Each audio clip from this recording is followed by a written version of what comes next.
मेरे धर्म प्रेमियों, उपासक उपासिका, मेरे भाई बहनों, आदर के बुजुर्गों,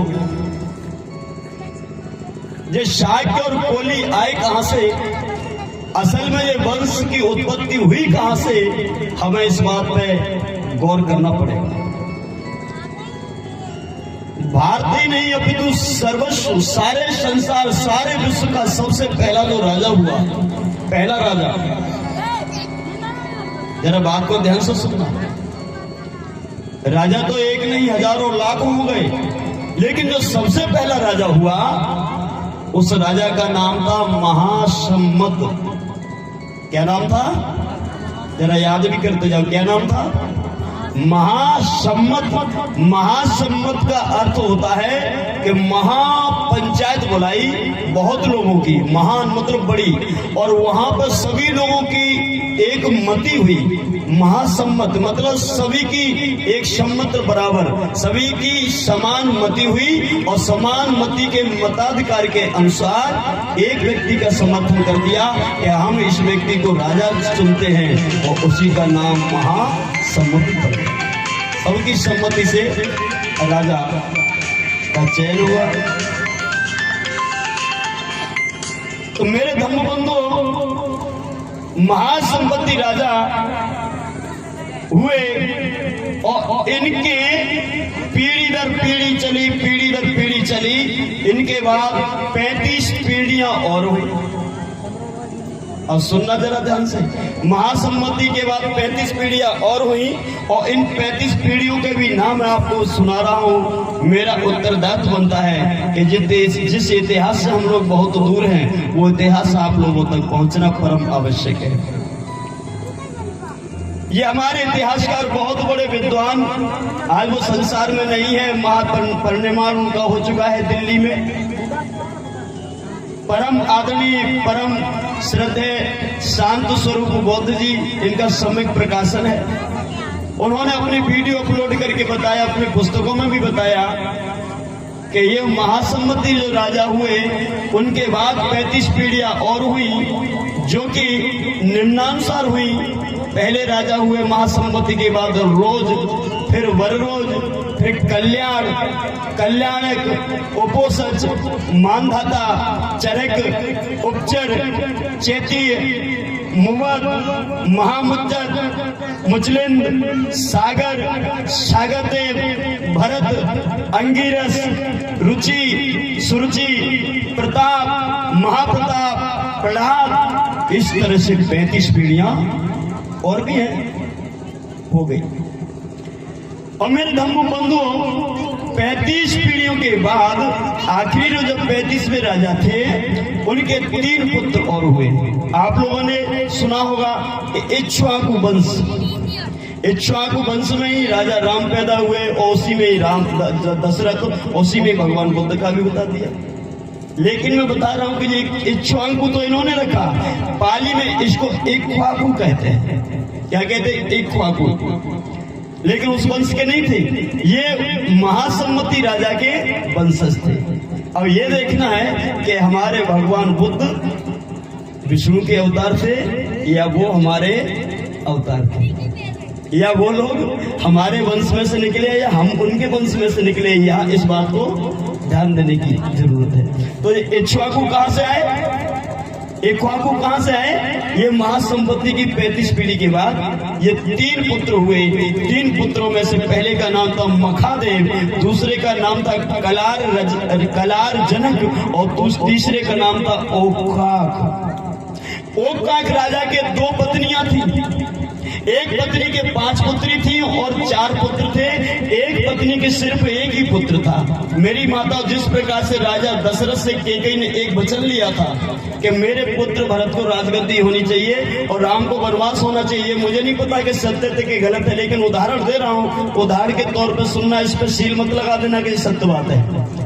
इसी तरह से, बस उसी तरह से बोलो, उसी तरह मतलब उदाहरण, उसी प्रकार इधर इक्ष्वाकु की दूसरी पत्नी है, उसके एक पुत्र है। उसने कहा कि महाराज, आज मैं आपसे एक वचन लेना चाहती हूँ। कौन सा वचन? कि जब ये मेरे बच्चे और मेरी जेठानी दोनों के बच्चे बड़े हो जाएं तो महाराज एक वचन मुझे दे दीजिए, यहाँ का राजा मेरा पुत्र बनना चाहिए, क्योंकि वो तो 4 बच्चे हैं, वो आपस में लड़ेंगे, गद्दी में मैं बैठूंगा, मेरा पुत्र तो एक ही है, तो ये लड़ेगा भी नहीं, इसको आप गद्दी का मालिक बना देना। राजा ने कहा कि ठीक है भद्रे, हम ऐसा ही करेंगे। और मेरे बंधु, राजा ने वचन दे दिया, और वचन देने के बाद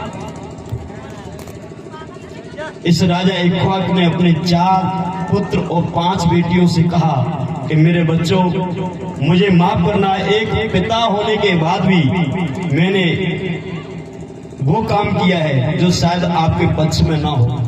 शायद आपको ऐसा लगे कि हमारे साथ बेईमानी हुई है, लेकिन मेरे बच्चों में मजबूर था। 4 बच्चों ने और 5 पुत्रियों ने कहा कि आप हमारे पिता हो, आप जो हमें आदेश करेंगे, हमारा आदेश करने का, पालन करने का हमारा कर्तव्य बनता है। पिताजी कहिए क्या बात है, आप इस तरह से चिंतित और व्यथित मत होइए, हम आपके बच्चे हैं, बताइए आपका आदेश का हम पालन करेंगे। और बच्चे ऐसे ही होना चाहिए, माता पिता के हुक्म का पालन करना चाहिए। कभी भी माता पिता की हुक्म के विरुद्ध मत जाना, नहीं तो जीवन आपका खराब हो जाएगा, क्योंकि कोई भी माता पिता अपने बच्चों का बुरा भविष्य नहीं बनाना चाहता। इक्ष्वाक ने कहा कि मेरे बच्चों, मैं मजबूर हूं, मैं तुम्हें एक आदेश देता हूं, कहिए पिताजी कि मेरे बच्चों, तुम इस राजपाट को छोड़ के कहीं दूसरी जगह चले जाइए। लेकिन एक बात और कहूंगा, ये भी मेरा आदेश है कि मेरे पुत्र मेरी पुत्रियों, अभी तुम चले जाओ, और जब तुम बड़े हो जाओ, जब तुम समर्थ हो जाओ, जब तुम शक्तिशाली हो जाओ, तो ये मेरा दूसरा लड़का है, दूसरी रानी का, इस रानी के इस लड़के से तुम अपने इस राजपाट को वापस ले लेना, ये भी मेरा हुक्म है। तो उन 4 पुत्रों ने पुत्रियों ने कह दिया, पिताजी कोई बात नहीं है, वो भी हमारी चाची का बेटा है, कहीं न कहीं हमारा भाई ही है, आपके ही अंश से पैदा हुआ वंश है, हमारा भाई है, हमने राजपाट किया या उसने किया, बात तो एक ही है। लेकिन पिताजी हमारा निवेदन है कि अगर हम अपने बल से, अपने सामर्थ्य से इसको जीत करके यहाँ के राजा बन सकते हैं, तो पिताजी हमारे अंदर शक्ति और सामर्थ्य होगी तो कहीं हम दूसरी जगह अपना स्थान स्थापित कर सकते हैं, अपना राज स्थापित कर सकते हैं, लेकिन अपने भाई को परेशान नहीं करेंगे। ये क्या है? ये भाईचारे की भावना है। और आज हम लोग क्या करते हैं? आज हम लोग 1 फुट 6 इंची के पीछे मैया जाए भैया के सीना में गोली। समझ रहे, इस कहानी से कुछ प्रेरणा मिलेगी कि भाई हो तो ऐसा हो। पूरा राजपाट ले लिया, उसके बाद भी क्या कह रहे हैं कि हमारे अंदर, हमारे हाथों में ताकत होगी, हमारे कर्म अच्छे होंगे तो हम ऐसा राजपाट दूसरा खड़ा कर लेंगे, लेकिन अपने भैया को हम राजपाट से विहीन नहीं करेंगे। ये होता है भाई भाई का प्रेम, भाईचारा, त्याग की भावना। मेरे भाइयों, ये 4-5 पुत्रियां और 4 पुत्र घर को छोड़ के चले गए, और ये कहाँ रहे? ये कपिलवस्तु के जंगल में रहने लगे। कपिलवस्तु के जंगल में रहने लगे।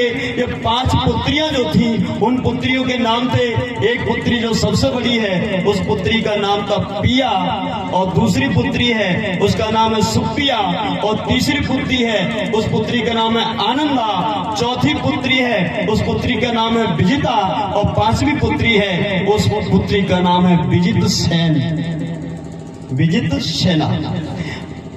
4 पुत्र हुए, और इन 4 पुत्रों के नाम हुए ओखामुख, पहले पुत्र का नाम, दूसरे पुत्र का नाम कराकंड, और तीसरे पुत्र का नाम हस्तनिक, और चौथे पुत्र का नाम शनिश्चर।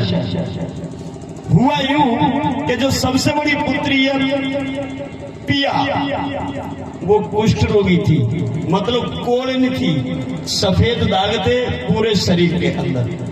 तो मेरी माताओं, हम और आप भाइयों सभी जानते हैं कि जो बच्चा हमारा कुष्ठ रोगी होता है, कोढ़ी होता है, उसका शादी विवाह इस समाज में नहीं हो पाता। समाज के लोग उसको अपनाते नहीं है। खासकर अगर बेटी कुष्ठ रोग से ग्रसित हो तो उस बेटी की शादी में तो बहुत समस्याएं खड़ी हो जाती हैं। इन 4 पुत्रों ने क्या किया? अपनी जो 4 सगी बहन थी, उन भाई और बहनों ने दोनों में आपस में शादी कर ली। एक पुत्री रह गई पिया, जो कुष्ठ रोगी थी। उससे कहा कि मेरी बहन, हमने तो घर बसा लिया है, तुम अकेली हो, सबसे बड़ी भी हो, जब सबसे बड़ी हो, उम्र में भी ज्यादा हो, तो हम तुम्हें अपनी माँ का दर्जा देते हैं। इसलिए हमारी बहन, ये हमारा घर बस चुका है, चाहो तो तुम हमारे साथ में रहो, और ना चाहो तो आपके लिए अलग एक पर्णकुटी बना देते हैं, पत्तों की झोंपड़ी। पर्णकुटी बना दी, उसमें उस पिया रहने लगी जो कुष्ठों की थी। लेकिन वहां उसने क्या किया, उस लड़की ने अपने भाई बहनों से बहुत दूर जाके एक झोंपड़ी में रहने लगी। वहां उसने आहार क्या किया, भोजन क्या किया, कंद मूल फल फूल छाल, पेड़ों की जड़ें, जड़ी बूटियों का रसपान किया। प्रकृति का ऐसा विधान, ऐसी कृपा हुई उस बेटी पर जो कुष्ठ रोगी थी। वो जड़ी बूटियों का सेवन कर करके उसका कुष्ठ रोग एक दिन एकदम से दूर हो जाता है। बोले भगवान बुद्धि की। जब ये लड़की एकदम से ठीक हो गई,